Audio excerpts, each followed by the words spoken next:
എല്ലാ മാധ്യമ സുഹൃത്തുക്കൾക്കും നവവത്സരാശംസകൾ.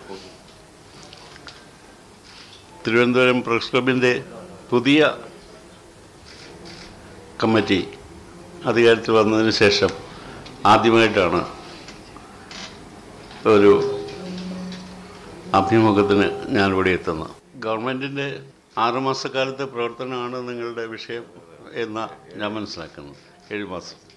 ഇടതുപക്ഷ ജനാധിപത്യ മുന്നണി ഗവൺമെൻറ് കഴിഞ്ഞ തെരഞ്ഞെടുപ്പിൽ വൻപിച്ച ജനപിന്തുണ നേടി അധികാരത്തിൽ വന്നതിന് ശേഷം മുന്നണി മുന്നോട്ട് വെച്ച പ്രകടന പത്രികയിലെ ഇനങ്ങൾ ഒന്നൊന്നായി നടപ്പിലാക്കുന്നതിന് വേണ്ടിയുള്ള പ്രവർത്തനങ്ങൾ നടത്തിക്കൊണ്ടിരിക്കുകയാണ്. കോവിഡ് മഹാമാരിയുടെ പശ്ചാത്തലത്തിൽ രാജ്യം നേരിടുന്ന വെല്ലുവിളികൾ നിരവധിയാണ് എന്ന് നിങ്ങൾക്കറിയാം. അതിനെല്ലാം ഇടയിൽ കൂടി സർക്കാരിൻ്റെ വാഗ്ദാനങ്ങൾ നടപ്പിലാക്കുന്നതിന് വേണ്ടിയിട്ടുള്ള പ്രവർത്തനങ്ങൾ ഇപ്പോൾ നടക്കുകയാണ്. പലരും കേരളത്തെ സംബന്ധിച്ച് കേരളം വളരെ പിന്നോട്ട് പോയി എന്നൊക്കെ പറഞ്ഞെങ്കിലും ഇപ്പോൾ ഏറ്റവും അവസാനം നീതി ആയോഗിൻ്റെ ചില റിപ്പോർട്ടുകൾ പുറത്തു വന്നപ്പോൾ കേരളം ആരോഗ്യരംഗത്ത്, വിദ്യാഭ്യാസ രംഗത്ത്, മറ്റ് സാമൂഹ്യക്ഷേമ നടപടികളുടെ രംഗത്ത് ഒക്കെ മുന്നിൽ തന്നെയാണ് എന്ന യാഥാർത്ഥ്യമാണ് പുറത്തു വന്നത്. ഇന്ത്യയൊട്ടാകെ സമ്പദ്ഘടന തകരുമ്പോൾ സ്വാഭാവികമായിട്ടും കേരളം പോലെയുള്ള ഒരു ദുർബലമായ സമ്പദ്ഘടനയുള്ള സംസ്ഥാനത്തിൽ പിടിച്ചു നിൽക്കാൻ വലിയ പ്രയാസമാണ്. അതിന് വേണ്ടത് എല്ലായ്പ്പോഴും കേന്ദ്രത്തിൻ്റെ സഹായമാണ്.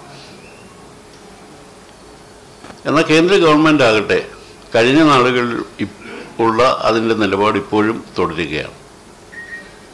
കേരളത്തോടുള്ള അവഗണനയാണ് കേന്ദ്രാവിഷ്കൃത പദ്ധതികളുടെ കാര്യത്തിലും മറ്റു കാര്യങ്ങളിലുമൊക്കെ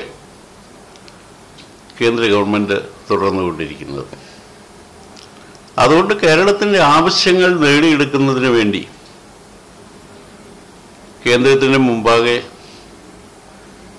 ശബ്ദമുയർത്താനും അതിനുവേണ്ടിയുള്ള പ്രക്ഷോഭങ്ങൾക്ക് നേതൃത്വം നൽകാനും ഇടതുപക്ഷ ജനാധിപത്യ മുന്നണിയുടെ ഭാഗമായ രാഷ്ട്രീയ കക്ഷികൾ നടപടികൾ സ്വീകരിക്കുകയാണ്. മുന്നണിയെ തന്നെ ചില സമരങ്ങൾ നടത്തി ആ സമരങ്ങൾ മുന്നോട്ട് കൊണ്ടുപോകാൻ ശ്രമിക്കുകയാണ്. കേരളത്തിൻ്റെ സമ്പദ്ഘടനയെ തകർത്തുന്ന യാതൊരു നടപടിക്കും പിന്തുണ നൽകാനോ അംഗീകരിക്കാനോ നമുക്ക് സാധ്യമല്ല. ഇന്ത്യയിലെ ഇതര സംസ്ഥാനങ്ങളിൽ നിന്ന് മേൽ സൂചിപ്പിച്ച എല്ലാ കാര്യങ്ങളിലും മുൻനിരയിൽ നിൽക്കുന്ന ഒരു സംസ്ഥാനം എന്നുള്ള നിലയിൽ അതിനെ വീണ്ടും മുന്നോട്ട് കൊണ്ടുപോകുന്നതിന് എന്ത് ചെയ്യാൻ കഴിയും എന്നാലോചിക്കുകയാണ് കേരളത്തിലെ LDF ഗവൺമെൻറ് ചെയ്തിട്ടുള്ളത്. ഇപ്പോൾ വിലക്കയറ്റം വലിയ പ്രശ്നമാണ് രാജ്യത്തൊട്ടാകെ. പെട്രോളിൻ്റെയും ഡീസലിൻ്റെയും വില വർധനവിൻ്റെ കാര്യം ഞാൻ പറയുന്നില്ല. അത് ഒരു പഴങ്കഥയായിപ്പോയി. അത് ഓരോ ദിവസവും കൂടിക്കൊണ്ടിരിക്കുകയാണ്, പാചകവാതകത്തിൻ്റെ. അപ്പോൾ വിലവർധനവിന് ഫലമായി ഉണ്ടാകുന്ന ദുരിതങ്ങളിൽ നിന്ന് ജനങ്ങളെ രക്ഷിക്കാൻ വേണ്ടി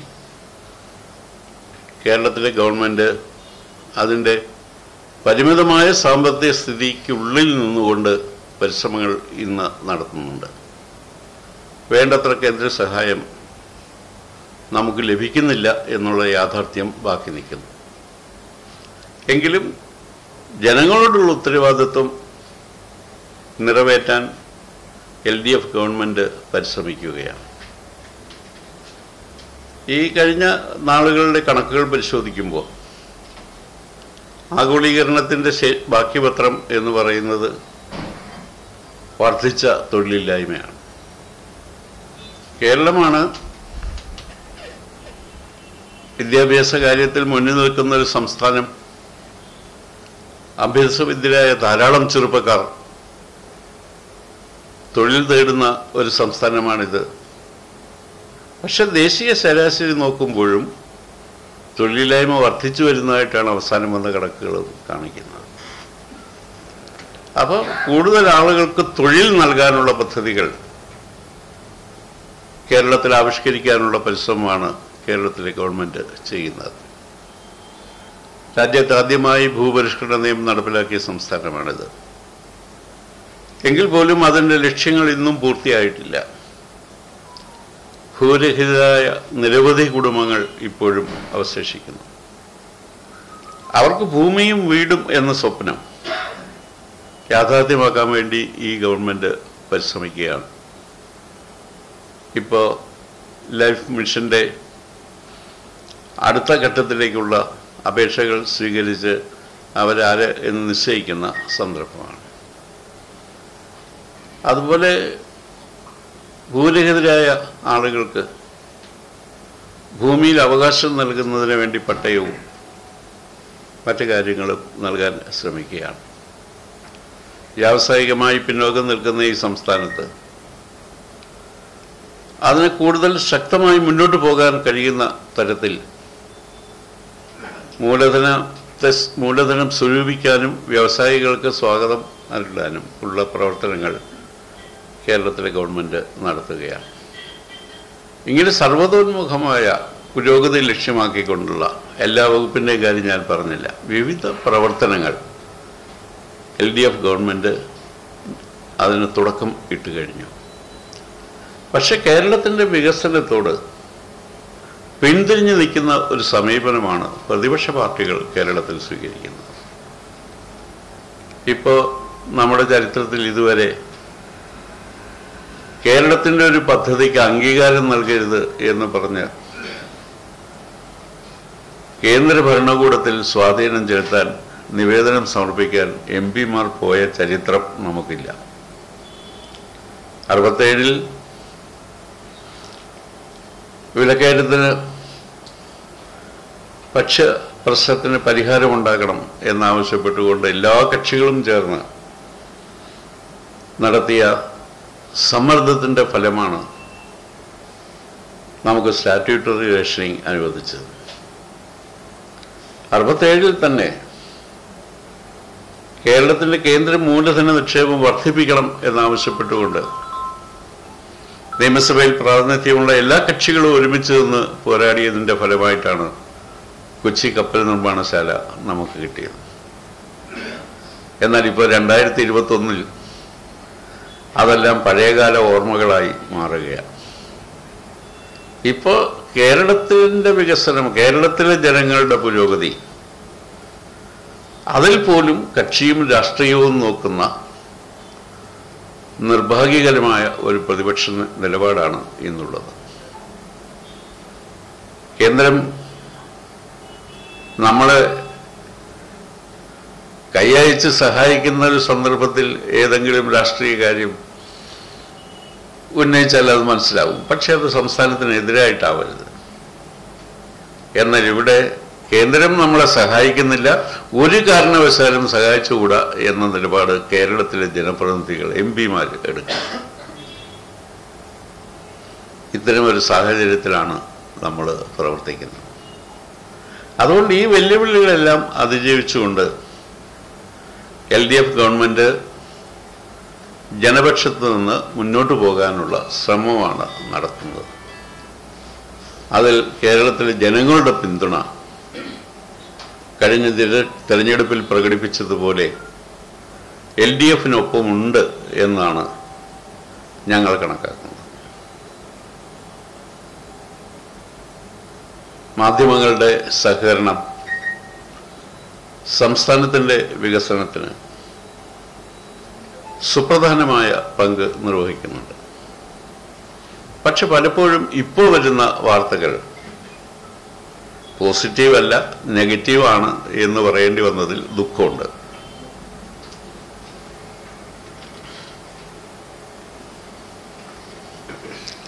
പ്രതിപക്ഷം എതിർക്കുന്ന പദ്ധതി എന്ന് പറയുന്നു, അതിനെതിരെ അങ്ങയുടെ പാർട്ടിയിൽ പോലും പ്രതിഷേധം ഉയരുന്നു എന്നാണ് കേൾക്കുന്നത് വാർത്തകൾ. അന്ന് മാത്രമാണ് അവരെ പിന്തുണയ്ക്കുന്നതെന്നും പറയപ്പെടുന്നത്. അത് കേൾവി മാത്രമാണ്, അത് കേൾവി മാത്രമാണ്. താങ്കളെ ദൈവം രക്ഷിക്കട്ടെ എന്ന് ഞാൻ പ്രാർത്ഥിക്കാം.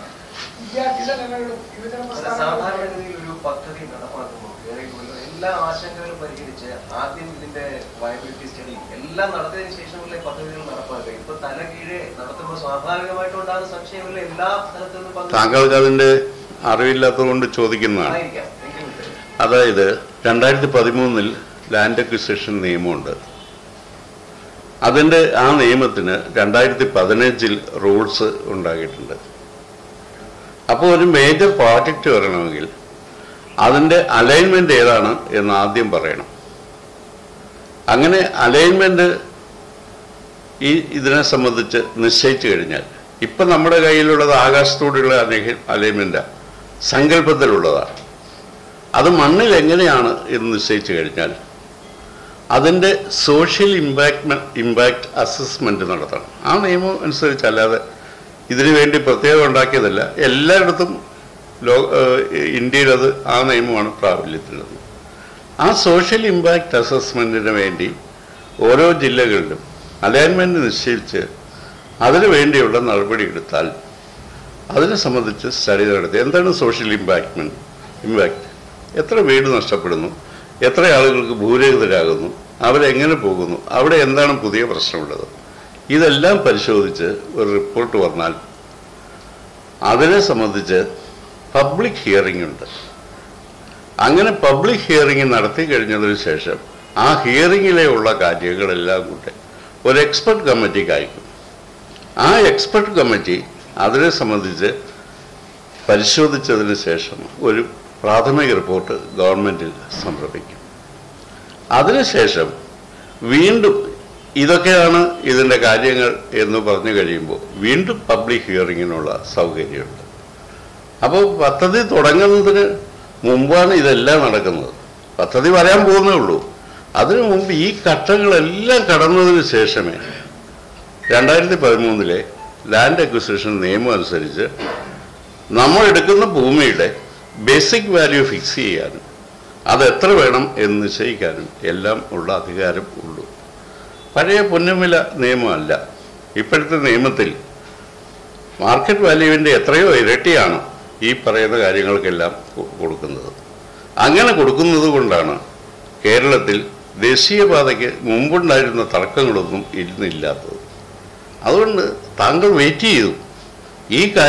ഈ ഘട്ടങ്ങളെല്ലാം കടന്നിട്ടേ ഈ പദ്ധതി നടപ്പിലാക്കാൻ പോകുന്നുണ്ട്.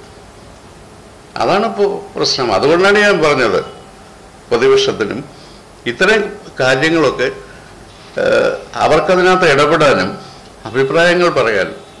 നമുക്ക് ചുമ്മാ അഭിപ്രായം പറയാൻ പറ്റില്ല, ഭൂമി നഷ്ടപ്പെടുന്നവനായിരിക്കും. അങ്ങനെ അഭിപ്രായങ്ങൾ പറയാനും ആ പരാതികൾ കേൾക്കാനും എല്ലാമുള്ള സൗകര്യം ഈ ലാൻഡ് അക്വിസിഷൻ നിയമത്തിൻ്റെ ഭാഗമായിട്ട് ഉണ്ട്. അതെല്ലാം കഴിഞ്ഞ് വീണ്ടും ഇതിൻ്റെ പാരിസ്ഥിതിക ആഘാത പഠനവും കൂടെ പൂർത്തിയാക്കിയതിന് ശേഷം ഈ പദ്ധതിയുടെ ഡീറ്റെയിൽസ് പുറത്തുവിടുന്ന കാര്യമുള്ളൂ. അല്ലെങ്കിൽ ആദ്യം പറയുന്നതായിരിക്കില്ല 3 മാസം 6 മാസം കഴിയുമ്പോൾ ഉള്ളത്. അപ്പം ഈ യാഥാർത്ഥ്യം മനസ്സിലാക്കാത്തത് കൊണ്ടാണ് ഇന്നിങ്ങനെ പറയുന്നത്. പൗരപ്രമുഖന്മാരുമായിട്ടല്ല, നിയമസഭയിലാണ് ഈ വിഷയം ചർച്ച ചെയ്യേണ്ടതാണ് ആവശ്യപ്പെട്ടത്. പക്ഷെ അങ്ങനെ സീറ്റേജ് അങ്ങനെ ഒരു ആഗ്രഹമുണ്ടോ? നിയമസഭയിൽ ശരിക്കും ഇത് ചർച്ച ചെയ്യാതെ പൗരപ്രമുഖന്മാരെ നിങ്ങൾക്ക് ഈ ഗവൺമെൻറ്റിൻ്റെ പ്രവർത്തനങ്ങളെക്കുറിച്ചും മറ്റുള്ള കാര്യങ്ങളെക്കുറിച്ചും കൂടുതൽ മനസ്സിലാക്കുമെങ്കിൽ ഗവൺമെൻറ് ഒരിക്കലും ഒരു പദ്ധതി തീരുമാനിച്ചു കഴിഞ്ഞാൽ അതിൻ്റെ ഓരോ ഘട്ടത്തിലും നിയമസഭയിൽ ചർച്ചയില്ല. ഇത് പബ്ലിക് ഹിയറിംഗ് ആണ്. ഇതിൻ്റെ അവസാന ഘട്ടത്തിൽ ജനപ്രതിനിധികളും മറ്റുള്ളവരുമായിട്ടും ഇതിൻ്റെ കൂടെ ചർച്ചയുണ്ട്. 2025 രാജ്യത്തെ റെയിൽവേ ലൈനുകളുടെ വേഗത 160 കിലോമീറ്റർ ആക്കാനുള്ള ഒരു പദ്ധതി കേന്ദ്ര സർക്കാർ ആവിഷ്കരിച്ചു. ഇതിന്റെ ഭാഗമായിട്ട് എറണാകുളം ഷൊർണൂർ ലൈൻ 3ാമത് പാതയ്ക്കായിട്ട് 1500 കോടി രൂപ അനുവദിച്ചു എന്ന് പറഞ്ഞൊരു വാർത്ത വന്നിട്ടുണ്ട്. വരട്ടെ, റെയിൽവേ വികസിക്കട്ടെ. ഇത്തരം പദ്ധതികൾ വന്നു കഴിഞ്ഞാൽ നമ്മുടെ ഈ സിൽവർ ലൈൻ എന്നുള്ള പദ്ധതിക്ക് പ്രസക്തി ഇല്ലാതാവും എന്നുള്ള വിലയിരുത്തൽ വരുന്നുണ്ട്. അങ്ങനെയാണെങ്കിൽ ഇതിനെ സംബന്ധിച്ച് ഒരു പുനരാലോചനയ്ക്ക് മുന്നണിയും സർക്കാരും തയ്യാറാവേണ്ടി വരുന്നു. ഇല്ല, അതൊക്കെ ഈ പഠനമെല്ലാം കഴിഞ്ഞതിന് ശേഷമല്ലേ ഈ പുതിയ കാര്യങ്ങൾ. ഇപ്പോൾ ഗവൺമെൻറ് അങ്ങനെ എന്തെല്ലാം, റെയിൽവേ ബോർഡ് എന്തെല്ലാം വാഗ്ദാനങ്ങൾ മുമ്പ് നൽകിയിട്ടുണ്ട്. കേരളത്തിലെ പാത മുഴുവൻ ഇരട്ടിക്കും എന്ന് പറഞ്ഞിട്ടുണ്ട്. ഇപ്പോഴും ഇഴഞ്ഞു നീങ്ങില്ലേ? നിങ്ങളൊക്കെ തന്നെ അതിനെക്കുറിച്ച് വാർത്തകൾ കൊടുക്കാറുണ്ടല്ലോ. അപ്പോൾ റെയിൽവേ ബോർഡിൻ്റെ നിർദ്ദേശം അങ്ങനെ ഉണ്ടെങ്കിൽ അങ്ങനെ വരട്ടെ, അത് അന്നേരം നമുക്ക് ആലോചിക്കാം. ഈ ദിവസങ്ങളിൽ സർക്കാർ ഏറ്റവും കൂടുതൽ വിമർശിക്കപ്പെട്ടത് പോലീസിന്റെ ഇടപെടലാണ്. പല ഘട്ടങ്ങളിലും CPI അടക്കം പോലീസിന്റെ ഇടപെടലുകളെ ചോദ്യം ചെയ്ത് രംഗത്തെത്തിയിട്ടുണ്ട്. ഇപ്പോഴും പോലീസിന്റെ നിയന്ത്രണത്തിലാക്കാൻ സർക്കാരിന് കഴിഞ്ഞിട്ടില്ലേ, അല്ലെങ്കിൽ പോലീസിന്റെ പ്രവർത്തികൾ നല്ല രീതിയിൽ കൊണ്ടുപോകാൻ കഴിഞ്ഞിട്ടില്ല? നമ്മുടെ പോലീസ് ഫോഴ്സിനെ എല്ലാം സർക്കാർ പറയുന്നത് പോലെ ഏത് കാലത്തായിരുന്നു മുമ്പുണ്ടായിരുന്ന ഒരു കാലം എനിക്ക് പറഞ്ഞുതരാം. അപ്പോൾ പോലീസിൻ്റെ ഭാഗത്ത് നിന്ന് താഴെത്തട്ടിൽ അല്ലെങ്കിൽ പോലീസ് ഉദ്യോഗസ്ഥന്മാരുടെ ഇടയിൽ ചില ആളുകൾ ഗവൺമെൻറ് നയത്തിന് വിരുദ്ധമായി പെരുമാറാറുണ്ട്. അവരുടെ മേൽ ഗവൺമെൻറ് നടപടികളും സ്വീകരിക്കാറുണ്ട്. പോലീസ് ഫോഴ്സ് തന്നെ നടപടി സ്വീകരിക്കാറുണ്ട്. അതെല്ലാ കാലത്തും ഉള്ളതാണ്. അതിനെക്കുറിച്ച് രാഷ്ട്രീയ കക്ഷികൾക്ക് എല്ലാ കാലത്തും വിമർശനവും ഉണ്ടായിട്ടുണ്ട്. ഇതൊന്നും ഒരു പുതിയ കാര്യമല്ല. സംസ്ഥാന സെക്രട്ടറി അല്ലേ പോലീസിലെ BJP ഫ്രാക്ഷനെ പറ്റി സംശയം ഉണ്ടെങ്കിൽ അങ്ങേക്ക് അങ്ങനെ സംശയം? ഇല്ല, അദ്ദേഹം അങ്ങനെ പറഞ്ഞില്ല. സർക്കാരിനെ തകർക്കാൻ ഗൂഢശ്രമം നടക്കുന്നു. അല്ല, അതൊക്കെ ഉണ്ടാവും ചില കാര്യങ്ങൾ. അതൊക്കെ ഗൂഢശ്രമം, അതവരുടെ ജോലി അതാണല്ലോ. സർക്കാരിനെ തകർക്കാനുള്ള ഗൂഢശ്രമം നടത്തുക എന്നുള്ളതാണല്ലോ. അത് പല വഴികൾ സ്വീകരിച്ചേക്കും. അത് തടയുകയാണ് ഞങ്ങളുടെ ലക്ഷ്യം. പോലീസിന്റെ പ്രവർത്തനങ്ങളെ കുറിച്ച് അങ്ങേക്ക് എന്തെങ്കിലും അഭിപ്രായമുണ്ടോ? നിലവിലെ വീഴ്ചയെ സംബന്ധിച്ചോ? എൻ്റെ അഭിപ്രായത്തിന് എന്താ പ്രസക്തി? CPIയുടെ സംസ്ഥാന സെക്രട്ടറിയാണ്. അതെ പ്രബല കക്ഷിയാണ്. അതെ. അതുകൊണ്ട് അങ്ങേക്ക് ഒറ്റപ്പെട്ട പല സംഭവങ്ങളിലും വ്യത്യസ്തമായ അഭിപ്രായം ഞങ്ങൾ തന്നെ രേഖപ്പെടുത്തിയിട്ടുണ്ട്. അത് ജനറലൈസ് ചെയ്യേണ്ട കാര്യമില്ല. That limits to that issue. അല്ലാതെ അത് പോലീസിന് മുഴുവൻ ഇങ്ങനെ കുഴപ്പമാണ് എന്ന് പറഞ്ഞ ആവശ്യമില്ല. അങ്ങനെ ഒരു നടപടി ഉണ്ടായാൽ, അങ്ങനെ ഒരു പ്രശ്നം ഉണ്ടായാൽ ആ ഉദ്യോഗസ്ഥനെതിരെ നടപടി സ്വീകരിക്കുകയും അയാളെ മാറ്റി നിർത്തുകയും ചെയ്യുന്നുണ്ട്.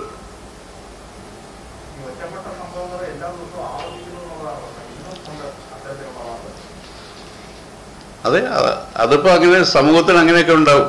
സമൂഹത്തിൽ എല്ലാ കുഴപ്പങ്ങളും LDF വന്നു കഴിഞ്ഞാൽ ഇല്ലാതാക്കാമെന്ന് ഞങ്ങൾ പറഞ്ഞിട്ടുണ്ട്. ഇല്ലല്ലോ, സമൂഹത്തിൻ്റെ ക്രോസ് സെക്ഷനിൽ പല പ്രശ്നങ്ങളും ഉണ്ടാവും. ആ പ്രശ്നങ്ങൾക്ക് പരിഹാരം കാണുക. അതിന് നീതി നിഷേധിക്കപ്പെടുന്നുണ്ടോ എന്ന ക്വസ്റ്റ്യൻ ഉണ്ട്. നീതി നിഷേധിക്കപ്പെടുന്നുണ്ടെങ്കിൽ ഞങ്ങളൊക്കെ അതിനെതിരാണ്. അല്ല, നീതി നിഷേധിക്കപ്പെടുന്നുണ്ടെങ്കിൽ,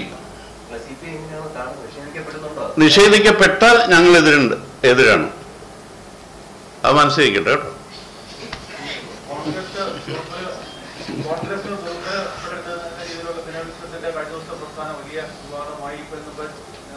എന്ത് വിവാദം? അല്ല,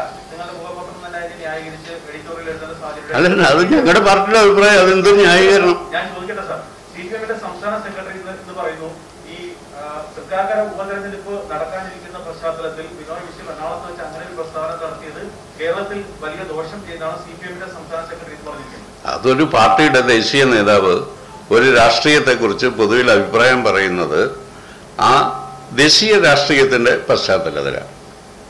മറ്റുള്ളതൊക്കെ വേറെ കാര്യം. ഇത് കേരളത്തിന് ബാധകമായിട്ടുള്ളൊരു കാര്യമല്ല. കേരളത്തിൽ അങ്ങനെ കോൺഗ്രസ്സിന് അനുകൂലമായിട്ടൊരു നിലപാടെടുത്താൽ എതിർപ്പ് വരുമെങ്കിൽ 2004 UPA ഗവൺമെൻറ്റിന് ഞങ്ങളെല്ലാം കൂടി ഡൽഹിയിൽ പിന്തുണ നടത്തിക്കൊണ്ടിരുന്നപ്പോൾ ഇവിടെ തെരഞ്ഞെടുപ്പ് നടന്നിട്ടുണ്ട് 2006. ആ തെരഞ്ഞെടുപ്പിൽ LDFും ഒരു ഭാഗത്തും UDF വേറൊരു ഭാഗത്തുമായിരുന്നു. ഞങ്ങൾ ഡൽഹിയിൽ സപ്പോർട്ട് ചെയ്യുകയായിരുന്നു. ഇവിടെ നടന്നിട്ടില്ല. അത് കേരളം വ്യത്യസ്തമായ ഒരു പ്രതലത്തിൽ നമ്മളെ പ്രശ്നങ്ങൾ കാണണം. അടുത്ത വരുന്ന തെരഞ്ഞെടുപ്പിൽ കോൺഗ്രസുമായിട്ട് സഖ്യത്തിലാണോ? അല്ല, കേരളത്തിൽ അങ്ങനെയുള്ള ഡൽഹിയിൽ ഒരുമിച്ച് നിൽക്കുമ്പോഴും കേരളത്തിൽ തിരഞ്ഞെടുപ്പ്, ഉപതെരഞ്ഞെടുപ്പല്ല, പൊതു തെരഞ്ഞെടുപ്പ് നടന്നിട്ടുണ്ട്.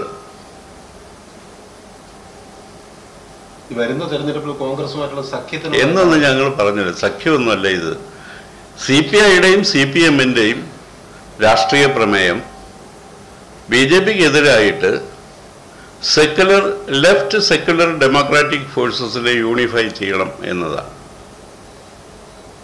അതാണ് ഇപ്പോഴും CPM നിലപാട്. ഞങ്ങളുടെ നിലപാടും അത് തന്നെ. രണ്ട് പാർട്ടിയുടെയും പാർട്ടി കോൺഗ്രസ് നടക്കാൻ പോവുകയാണ്. ആ നിലപാടിൽ വ്യത്യസ്തത ഉണ്ടെങ്കിൽ അവരുടെ കേന്ദ്ര കമ്മിറ്റി അംഗീകരിക്കുന്ന പുതിയ പ്രമേയത്തിൽ അവർ പറയട്ടെ. ഞങ്ങളും അതിനെക്കുറിച്ച് ചർച്ച ചെയ്തുകൊണ്ടിരിക്കുകയാണ്. പക്ഷെ നിലവിലുള്ള ഇതിൽ BJPയെ എതിർക്കാൻ കോൺഗ്രസിൻ്റെ ദേശീയ തലത്തിൽ കോൺഗ്രസ് ഉൾപ്പെടെയുള്ള ജനാധിപത്യ കക്ഷികൾ, കോൺഗ്രസിന് ഒത്തിരി അപജയങ്ങളുണ്ട്, കോൺഗ്രസ് ഒത്തിരി പ്രശ്നങ്ങളുണ്ട്, വർഗീയതയ്ക്കെതിരെ ശക്തമായ നിലപാട് അവർ സ്വീകരിക്കുന്നില്ല. അതെല്ലാം അവരെക്കുറിച്ചുള്ള വിമർശനങ്ങളാണ്. അതെനിക്കും കോടിയേരി ബാലകൃഷ്ണനും ഒരേ വിമർശനമാണ് ഉള്ളത്.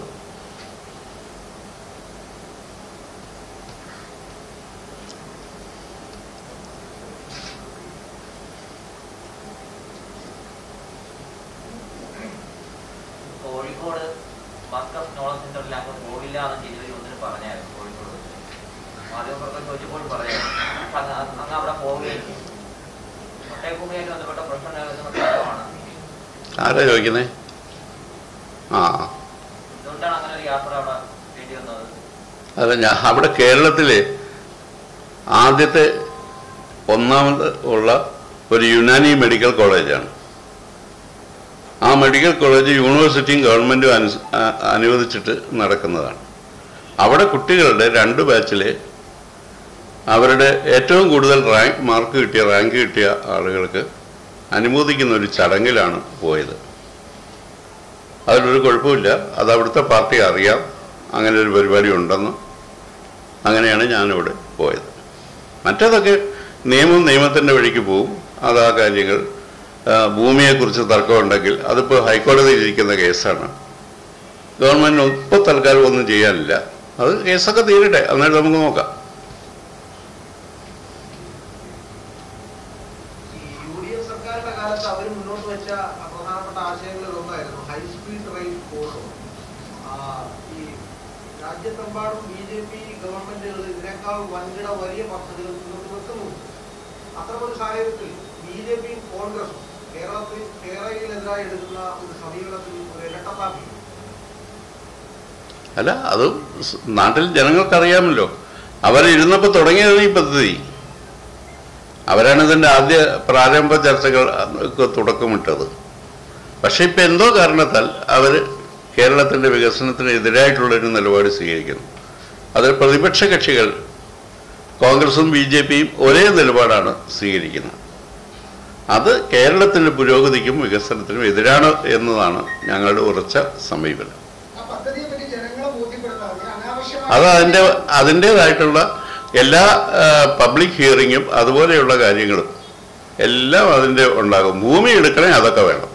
2013 നിയമം അനുസരിച്ച് ഭൂമി എടുക്കണമെങ്കിൽ അതനുസരിച്ചുള്ള പബ്ലിക് ഹിയറിങ്ങും അസസ്മെൻറ്റും വീണ്ടും പരിശോധനയും ഒക്കെ തന്നെ വേണം. അതൊക്കെ നിയമം അനുസരിച്ച് നടക്കും.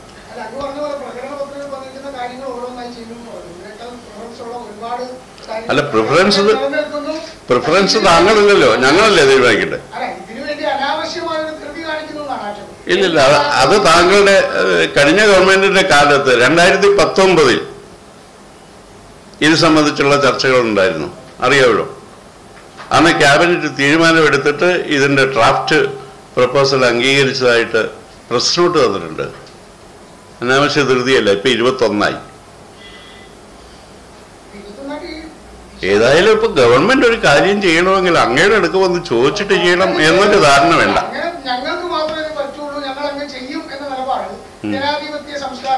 ജനാധിപത്യത്തിന്റെ മാൻഡേറ്റ് ഉള്ള ഒരു ഗവൺമെന്റാണ് ചെയ്യുന്നത്. ഒരു മാൻഡേറ്റ് ഉള്ള ഗവൺമെന്റാണ്. കഴിഞ്ഞ പ്രാവശ്യം നിങ്ങളെല്ലാം കൂടെ പറഞ്ഞല്ലോ ഇതിന് തുടർച്ച ഉണ്ടാവുകയില്ല, ഇത് യാതൊരു കാരണവശാലും വരാൻ പോകുന്നില്ല. പക്ഷെ വന്നല്ലോ. അതാ ജനങ്ങളുടെ വിധി അംഗീകരിക്കുന്ന ഗവൺമെന്റാണിത്. ജനങ്ങളോടൊപ്പം നിൽക്കുന്ന ഗവൺമെന്റാണ്. ഇതിൽ ജനങ്ങൾക്ക് എന്തെങ്കിലും പരാതി ഉണ്ടെങ്കിൽ അവര് നിയമപരമായി തന്നെ കേൾക്കാൻ ഗവൺമെന്റ് മുന്നോട്ട് പോകും. നിയമസഭയിൽ ചർച്ച ചെയ്യണം എന്നുള്ളൊരു വിഷയമല്ല. നിയമസഭയിൽ ചർച്ച ചെയ്യുന്നതൊന്നും കുഴപ്പമില്ല, പക്ഷെ അതിന്റെ പ്രോഗ്രാം മുന്നോട്ട് പോകും.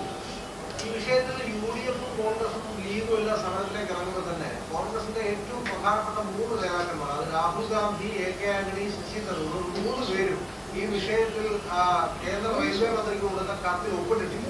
അത് ഈ കാര്യത്തിലൊരു ഭിന്നത കോൺഗ്രസ് ഇല്ല, അവർക്ക് സ്വാഭാവികമായിട്ടും അത് സംബന്ധിച്ച് കേരളത്തിന്റെ വികസനത്തെക്കുറിച്ച് കോൺഗ്രസിന്റെ നേതാക്കന്മാർക്കും എം പിമാർക്കും വ്യത്യസ്ത സങ്കല്പം ഉണ്ടാകാം, വ്യത്യസ്ത വീക്ഷണം ഉണ്ടാകാം. അതുകൊണ്ടാണ് അവർ ഒപ്പിടാതിരുന്നത്.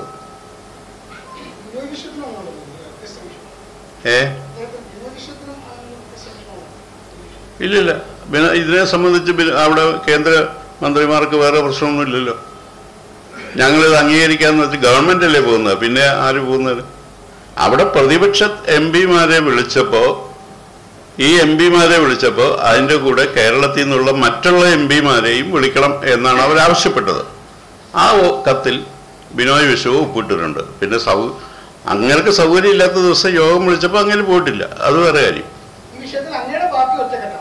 എൻ്റെ പാർട്ടി CPI ഈ കാര്യത്തിൽ ഒറ്റക്കെട്ടാണ്. CPIയുടെ നിലപാട് LDFിൻ്റെ നിലപാടാണ്. കെ റെയിലിന് അത് ഞങ്ങൾ പരസ്യമായിട്ട് പറഞ്ഞല്ലോ. ഇപ്പൊ എന്തെങ്കിലും ആവർത്തിച്ച് ചോദിക്കുന്നത്. കഴിഞ്ഞ പാർട്ടി എക്സിക്യൂട്ടീവിന് ശേഷം ഞങ്ങൾ ഉടൻ തന്നെ ഒരു പത്രസമ്മേളനം നടത്തിയപ്പോൾ അവിടെ പറഞ്ഞല്ലോ, എല്ലാവരും ഇവിടെ സാക്ഷിയല്ലേ, താങ്കൾക്കെന്ന് ഇത്രയൊരു സംശയം ഉണ്ടാകുന്നു. അതൊക്കെ ചില രോഗത്തിന്റെ ലക്ഷണമാണ്. മെഡിക്കൽ കോളേജ് ഉണ്ട്. അഹമ്മദാബാദ് മുംബൈ ബുള്ളറ്റ് ട്രെയിനിനെ എതിർക്കുന്നത് CPM ആണ്. അതേ CPM ആണ് കേരളത്തിൽ. അതങ്ങനെ പലതും ചെയ്യും. അത് ഓരോ സംസ്ഥാനത്തെ സാഹചര്യങ്ങളിൽ അത് ചെയ്യും. അത് കണ്ടോട്ടെ, ജനങ്ങളും ഞങ്ങളെ അംഗീകരിക്കുന്നുണ്ടല്ലോ. നിലവിലുള്ള സാഹചര്യത്തിൽ BJP നേരിടാനായിട്ട് കോൺഗ്രസിന് സാധിക്കുമോ, അതോ വേറെ രീതിയിലുള്ള അതല്ല, ഞങ്ങളുടെ പാർട്ടിയുടെ നിലപാട് ലെഫ്റ്റ് ഡെമോക്രാറ്റിക് സെക്യുലർ ഫോഴ്സസിനെ യുണൈറ്റ് ചെയ്യണം എന്ന്. അതൊരു ബ്രോഡ് ആയിട്ടുള്ള ഒരു ഇതാണ്. അതൊരു ഗവൺമെന്റ് ഉണ്ടാക്കാനുള്ള ഒരു മുന്നണിയല്ല, ഇതിനെ എതിർക്കാൻ വേണ്ടിയുള്ള ഒരു മുന്നണിയായിട്ട് അത് വളർന്നു വരണം. അത് കക്ഷി രാഷ്ട്രീയത്തിന്റെ വിഭജനങ്ങളൊന്നും ഉണ്ടാകാൻ പാടില്ല. അതാണ്. അല്ല, കേരളത്തിൽ ഇത് ദേശീയ പ്രശ്നമാണ്. കേരളത്തിൽ LDF UDF ആണ്. ഏതാ? കോൺഗ്രസിനല്ല, എല്ലാവരും കൂടി ഇല്ലാതെ കോൺഗ്രസ് എവിടെ നിൽക്കും? കോൺഗ്രസ് ഒരു പ്രധാനപ്പെട്ട ഘടകമാണെന്നുള്ളത് ശരിയാണ്. ഇല്ല, ഇടതുപക്ഷം എന്ന് പറയുന്നത് ദേശീയ തലത്തിൽ പ്രത്യേകിച്ച് ഈ ഗ്ലോബലൈസേഷന് ശേഷം മാർജിനൈസ് ചെയ്ത ഒരു വിഭാഗമാണ് ഇടതുപക്ഷം ലോകത്തെവിടെയും. പക്ഷെ പലയിടത്തും തിരിച്ചു കയറി വരുന്നുണ്ട്. എന്നാൽ ഇന്ത്യയിൽ അതിൻ്റെ പ്രധാനപ്പെട്ട ചില സംസ്ഥാനങ്ങളിൽ അധികാരം നഷ്ടപ്പെട്ടു കഴിഞ്ഞതിന് ശേഷം ലെഫ്റ്റ് കേരളത്തിലായിട്ട് ചുരുങ്ങുകയാണ് ഈ അധികാരത്തിൻ്റെ കാര്യത്തിൽ. അപ്പം അതുകൊണ്ട് അത് ഡെവലപ്പ് ചെയ്ത് വരും. ഗ്ലോബലൈസേഷൻ തെറ്റാണെന്ന് ജനങ്ങൾക്ക് ബോധ്യം വരുമ്പോൾ വരും.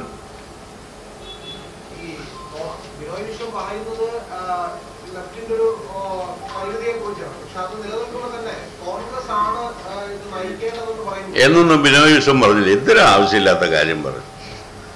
കോൺഗ്രസിനെ പകരം വെക്കാൻ ലെഫ്റ്റിന് പറ്റിയല്ല, കോൺഗ്രസ് ദുർബലമായാൽ. അതാണ് ബിനോയ് വിശ്വം പറഞ്ഞത്. അതിനെന്തിനാണ് നയിക്കാനെന്നൊക്കെ പറഞ്ഞ് നയിക്കാനെന്ന് അദ്ദേഹം പറഞ്ഞിട്ട് അത് ഞങ്ങളുടെ പാർട്ടിയുടെ ലൈനല്ല. ഞങ്ങളുടെ പാർട്ടിയുടെ ലൈനാണ് ഞാൻ വളരെ ക്ലിയറായിട്ട് പറഞ്ഞത്. ഞങ്ങളെടുത്തിട്ടുള്ള സമീപനമാണ് പറഞ്ഞത്. അത് തന്നെയാണ് ബിനോയ് വിശ്വം പറഞ്ഞത്. ബിനോയ് വിശ്വത്തിൻ്റെ ലൈൻ എന്ന് പറയുന്നതിനകത്ത് കഴിയില്ല, CPIയുടെ നിലപാട് എന്ന് പറയുക.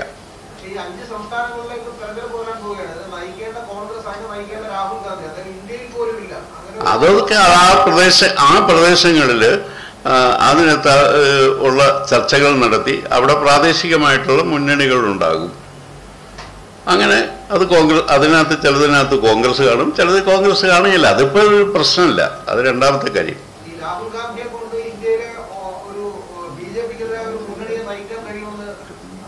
അത് വേറൊരാളുടെ പേര് പറയുന്നു.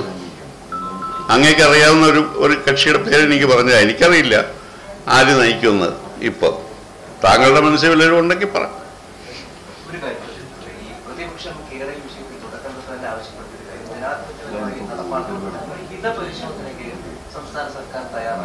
എന്തിനാണ് കേരളത്തിൽ ജനങ്ങളുടെ മാൻഡേറ്റ്? ഞാൻ പറയാമല്ലോ, അതൊക്കെ ഞാൻ ക്ലിയർ ആയിട്ട് പറയാം. ജനങ്ങളുടെ മാൻഡേറ്റ് വാങ്ങിച്ച് അധികാരത്തിൽ വന്ന ഒരു ഗവൺമെന്റിന് അതിൻ്റെ പ്രകടന പത്രികയിൽ പറയുന്ന ഒരു പദ്ധതി നടപ്പിലാക്കാൻ വേറൊരു മാൻഡേറ്റിൻ്റെ ആവശ്യമില്ല, വേറൊരു ഹിതപരിശോധനയുടെ ആവശ്യമില്ല. ഇല്ല, അതുണ്ടെങ്കിൽ അന്ന് നമുക്ക് ഇത് ചർച്ച ചെയ്യട്ടെ, അന്നേരം തീർക്കാം.